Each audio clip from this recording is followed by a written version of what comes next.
వాడు మళ్ళీ ఏం చేస్తాడు? బంధిస్తాడు. సంసోను శత్రువులకి దొరికాడు. సంసోను శత్రువులు దొరికినప్పుడు ఫిలిస్తీయ శత్రువులు సంసోను ఏం చేశారమ్మా? అయ్యా, బంధించాడు. తాళ్ళతోటి, గొలుసులతోటి బంధించాడు. నువ్వైనా సరే సాతానికి దొరికితే, దురాత్మలకు దొరికితే నిన్ను వాడు బంధిస్తాడు. నువ్వు బంధకాల్లోకి వెళ్ళిపోతావు. నెక్స్ట్ బంధించిన తర్వాత వాడు చేసే పని ఏంటో చెప్పమంటారా? హింసిస్తాడు. ఏం చేస్తాడు? హింస పెడతాడు, బాధ పెడతాడు. సంసోను బంధించిన తర్వాత ఫిలిస్తీన్లు సంసోను ఏం చేశారు? హింస పెట్టారు, బాధ పెట్టారు.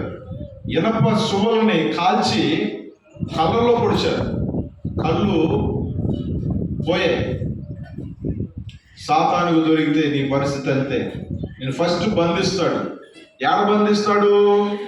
నువ్వు కాళ్ళు చేయిలు బాగానే ఉంటాయి, నీకు అటు ఇటు తిరుగుతూనే ఉంటావు. నీ మనస్సులో